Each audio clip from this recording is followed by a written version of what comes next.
2026 JEE mains లో అద్భుత ఫలితాలు సాధించిన వివేక. ఆంధ్ర పారిస్ తెనాలిలో అధునాతన హంగులతో మీకు స్వాగతం పలుకుతోంది ఈ కన్వెన్షన్. వెడ్డింగ్స్, రిసెప్షన్స్, ఎంగేజ్మెంట్స్, కాన్ఫరెన్స్లు, సెమినార్స్ మరియు అన్ని రకాల ఫంక్షన్లకు అనువైన వేదిక. ఈ convention function hall AC, RTC bus stand out gate ఎదురు, తెనాలి. Cell number 7288856666. తెనాలికి చెందిన సూర్య శిల్పశాల శిల్పులు కాటూరి వెంకటేశ్వరరావు, రవిచంద్రులకు అరుదైన అవకాశం లభించింది. రాష్ట్ర ప్రభుత్వం ఆధ్వర్యంలో ఈ నెల 19వ తేదీన ప్రదానం చేయనున్నటువంటి ఉగాది పురస్కారాల మెమోంటోలను తెనాలి సూర్య శిల్పశాలలో కాటూరి ఆర్ట్ గ్యాలరీలో కాటూరి వెంకటేశ్వరరావు, కాటూరి రవిచంద్రలు ఎంతో అద్భుతంగా అయితే తీర్చిదిద్దారు. ఈ నెల 19వ తేదీన విజయవాడలో స్వరాజ్య మైదానంలో డాక్టర్ బిఆర్ అంబేద్కర్ కళావేదికలో జరగనున్నటువంటి ఉగాది పురస్కారాల మహోత్సవ కార్యక్రమంలో రాష్ట్ర ముఖ్యమంత్రి నారా చంద్రబాబు నాయుడు చేతుల మీదుగా కూడా వివిధ రంగాలకు చెందినటువంటి ప్రముఖులకు ఈ ఉగాది పురస్కారాలను ప్రదానం చేయనున్నారు. ఇందుకు సంబంధించి కూడా ప్రత్యేకంగా దాదాపు 120 ప్రతిమలు, ఏదైతే తెలుగు తల్లి ప్రతిమలు, అట్లాగే హంస ప్రతిమలు దాదాపు 40 వరకు కూడా వాటిని తయారు చేశారు. కాటూరి ఆర్ట్ గ్యాలరీలో వీటిని ఈరోజు ప్రదర్శనగా ఉంచారు. మంగళవారం ఉదయం ఈ ప్రదర్శనను తహసీల్దార్ గోపాలకృష్ణ సందర్శించి వీటన్నిటిని కూడా ప్రత్యేకంగా ఆసక్తిగా తిలకించి శిల్పులు కాటూరి వెంకటేశ్వరరావు, రవిచంద్రన్ అయితే ప్రత్యేకంగా అభినందించారు. రాష్ట్ర ప్రభుత్వం ఆధ్వర్యంలో గత ఏడాది, ఈ ఏడాది కూడా వీటి తయారీని ఈ తెనాలికి చెందినటువంటి శిల్పులకే రావడం ఎంతో అభినందనీయమన్నారు. గతంలో 2014 నుంచి 2019 వరకు కూడా 2 పర్యాయాలు తెనాలి నుండే కూడా ఈ ఉగాది పురస్కారాలు అనేవి కూడా వెళ్ళాయి. వివిధ రంగాలకు చెందిన ప్రముఖులందరికీ కూడా వీటిని ప్రదానం చేశారు. రేపు ఉగాది పండుగ రోజు 19వ తేదీ జరిగే వేడుకల్లో ఇటు ఉగాది పురస్కారాల కింద కూడా తెలుగు తల్లి విగ్రహాన్ని, అట్లాగే కళారత్న పురస్కారం కింద కూడా హంస ప్రతిమను కూడా వీరు ముఖ్యమంత్రి నారా చంద్రబాబు నాయుడు ప్రముఖులకైతే అందజేయనున్నారు. ఈ సందర్భంగా కూడా తెనాలి తహసీల్దార్ ప్రత్యేకంగా వీటిని ఆసక్తిగా తిలకించి శిల్పులను అయితే ప్రత్యేకంగా అభినందించారు. రాష్ట్రానికి చెందినటువంటి వివిధ రంగాలకు చెందినటువంటి ప్రముఖులకు అందించే ఉగాది పురస్కారాలు తెనాలిలో తయారవడం, అది మా చేతుల మీదుగా మా కాటూరి ఆర్ట్ గ్యాలరీ వేదికగా కూడా తయారు చేసి ఇక్కడి నుంచి ముఖ్యమంత్రి చంద్రబాబు నాయుడు చేతుల మీదుగా ఆ ప్రముఖులకు కూడా ప్రదానం చేయడం తమ అదృష్టంగా అయితే ఇక్కడ శిల్పులు చెప్తా ఉన్నారు.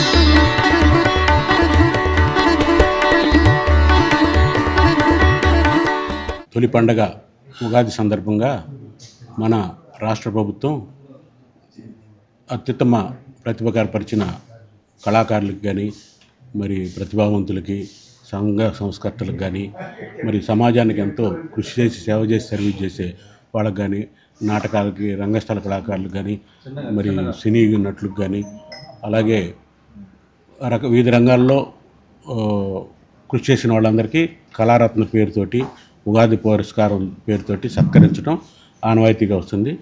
మన 2 తెలుగు రాష్ట్రాలు విడిపోయినప్పుడు ఇంతకుముందు ఈ నమూనాలన్నింటినీ తెలంగాణలో తయారు చేసేవారు. 2 తెలుగు రాష్ట్రాలు విడిపోయిన తర్వాత మరి మనం కూడా ఆంధ్రాలోనే చేపించాలి కాబట్టి ఎవరు ఈ పురస్కారాలు చేస్తారని చర్చ రాష్ట్ర సాంస్కృతిక శాఖలో వచ్చినప్పుడు ఎవరో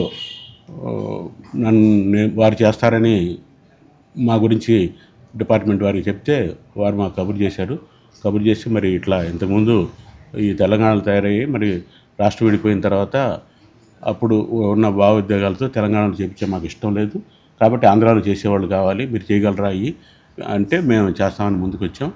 మరి అప్పటి నుంచి ఈ కళారత్న పురస్కారాలు మరి మేమే తయారు చేయడం జరుగుతుంది.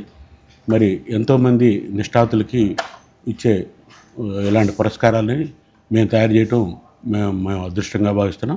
మరి తెలుగు తల్లి పురస్కారానికి ఒక తెలుగు తల్లి విగ్రహం, ఒక 10,000 నగదు గవర్నమెంట్ వారికి అందజేస్తుంది. అలాగే కళారత్న ఇచ్చే పురస్కారానికి ఒక మరి బ్రాస్ హంస, తర్వాత గోల్డ్ పెయింటింగ్తో చేసిన బ్రాస్ హంసని 50,000 నగదు గవర్నమెంటు మరి ఆ పురస్కారం పొందిన వాళ్ళకి ఇస్తుంది. గత సంవత్సరం నేను కూడా కళారత్న పురస్కారం తీసుకున్నాను. నేను స్టేజీ మీదకి వెళ్ళి ఈ పురస్కారం తీసుకొని ఇలా తిరిగి చూస్తే కొన్ని వందల మంది ఈ కళారత్న పురస్కారాలు తెలుగు విగ్రహాలు పట్టుకొని ఉంటే నా జన్మ ధన్యమైంది కదా, ఇంతమంది గొప్ప వాళ్ళకి ఇచ్చే పురస్కారాలు మరి మా సంస్థ తయారు చేస్తున్నా కానీ నేను చాలా గర్వంగా ఫీల్ అయ్యాను, చాలా ఆనందంగా కూడా ఫీల్ అయ్యాను. అలాంటి అదృష్టం మరి మాకు దక్కింది, ఇది అదృష్టంగానే భావిస్తాం. రేపు ఎన్నో వందల విగ్రహాలు తయారు చేస్తుంటాం కానీ మరి ఇది మా దృష్టిలో చాలా చిన్న వర్కే అయినా చాలా పెద్ద ఒక కార్యక్రమం కాబట్టి మరి రాష్ట్ర ప్రభుత్వం ఇచ్చే అత్యుత్తమ పురస్కారం కళారత్న ఉగాది అవి మా చేతుల మీద తయారయ్యటం మేము అదృష్టంగా భావిస్తున్నాం. మరి ఎల్లుండి ఈ పురస్కారాలని మరి వారి ఇచ్చే సందర్భంగా మేము ఈరోజు వారికి అందజేయమన్నారు. ఈ సందర్భంగా ఒకసారి ఈ కళారత్న పురస్కారాలని, ఉగాది పురస్కారాలని తిలకించవలసిందిగా మన ఎంఆర్ఓ గోపాలకృష్ణ గారిని ఆహ్వానించడం జరిగింది. సీఎం గారి చేత స్వయంగా సత్కరింపబడ్డ మరి గోపాలకృష్ణ గారిని ఈ రోజున ముఖ్య అతిథిగా పిలిచాం. వారు కూడా ఆహ్వానించగానే వచ్చారు. వారికి ఈ సందర్భంగా మా తరపున, మా సంస్థ తరపున ధన్యవాదాలు తెలియపరుచుకుంటున్నాం. ఒక వ్యక్తి మనసులో పుట్టిన ఒక ఆలోచనతో మరి ఇన్ని కళాఖండాలు తయారు కావడం, మరి నాకు తెలిసినంత మటుకు ప్రపంచ వేదికల మీద తెనాలి కాటూరి శిల్ప కళాశాల పేరు ఎప్పుడు మోగుతూనే ఉంది. నేను చాలా సందర్భాల్లో తెనాలి రాకముందు కానీ తెనాలి వచ్చిన తర్వాత కానీ కాటూరి శిల్ప కళాశాల పేరు చాలా సందర్భాల్లో చాలాసార్లు విన్నాం. మీ అందరికీ కూడా తెలుసు మన మీడియా మిత్రుల ద్వారా. మరి చెత్త ద్వారా కూడా నిజంగానే ఒక గొప్ప వాటిని సృష్టించవచ్చు అని చూపించారు మన వెంకటేశ్వరరావు గారు. నేను వారిని ఈ సందర్భంగా ప్రత్యేకంగా అభినందిస్తూ ఉన్నా. మరి రాబోయే ఉగాది పురస్కరించుకొని రాష్ట్ర ప్రభుత్వం ప్రతిష్టాత్మకంగా వివిధ రంగాల్లో నిపుణులైన వారికి అందించే పురస్కారాలని మరి మన తెనాల్లో తయారవుతుందంటే నాకు కొంత ఆశ్చర్యంగా అనిపించింది చెప్పగానే. మన తెనాల్లో ఈ పురస్కారం కూడా మన దగ్గర తయారవుతుందని వారు చెప్పిన తర్వాత నిజంగానే ఒకసారి మరి ఇక్కడ పరిశీలించి ఎలా ఉంటుందో చూద్దాం అనిపించింది. కళ్ళకు కూడా వితిన్ షార్ట్ స్పాన్ నాకు తెలిసి 20 రోజుల్లో తయారు చేసామని చెప్పారు.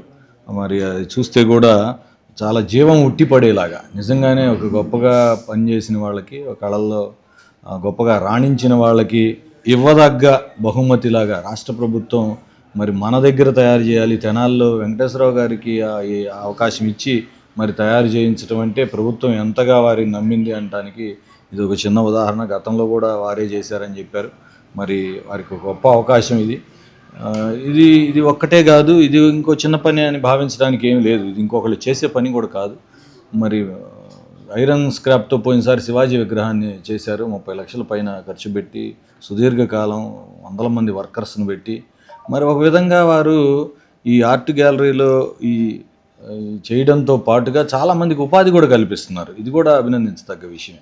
ఒక వ్యక్తి తనను తాను పోషించుకోవడంతో పాటు లైక్ ఎంప్లాయ్మెంట్ కూడా కల్పిస్తున్నారు. మరి తెనాలి పేరు మారుమోగిస్తున్నారు. నేను ఎప్పుడు బాగా ఇష్టపడుతూ ఉంటా. మనం ఎక్కడైతే ఉన్నామో అక్కడ ఆ ప్రాంతం సువాసనతో ఉండి ఆ పేరు, ఆ ఊరి పేరు ఎక్కువగా వినిపిస్తూ ఉండాలి మంచిగా అని నేను ఎప్పుడు అనుకుంటూ ఉంటా.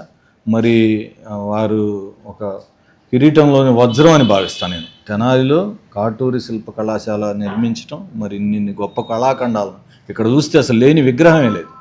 మరి ఆ విగ్రహం కూడా ఏదో ఆషామాషిగా కాదు, చాలా అందంగా ఉట్టిపడేలాగా దానిలో నాణ్యత మరి అంత సూపర్గా చేస్తున్నారంటే, మన తెనాలి పేరుని అంత గొప్పగా నిలబెడుతున్నారంటే వారైతే కొన్ని వందల సార్లు డయాసుల మీద అవార్డులు తీసుకొని ఉండొచ్చు కానివ్వండి. కానీ ప్రతిసారి నాకు కొత్తగా, చాలా ఆశ్చర్యంగా, చాలా అద్భుతంగా అనిపిస్తుంది. మరి వారిని ఈ సందర్భంగా హృదయపూర్వకంగా అభినందిస్తున్నా. భవిష్యత్తులో రాబోయే రోజుల్లో ఇంకా ప్రపంచ వేదికల మీద అమెరికా లాంటి చోట్లకు కూడా పోయి మరి మన తెనాలి పేరుని మారుమోగించాలని, ఆ విధంగా దేవుడు అవకాశం ఇస్తాడని కూడా ఈ సందర్భంగా మరి ఇవన్నీ తయారు చేసినందుకు వారికి అభినందనలు తెలియజేస్తున్నా.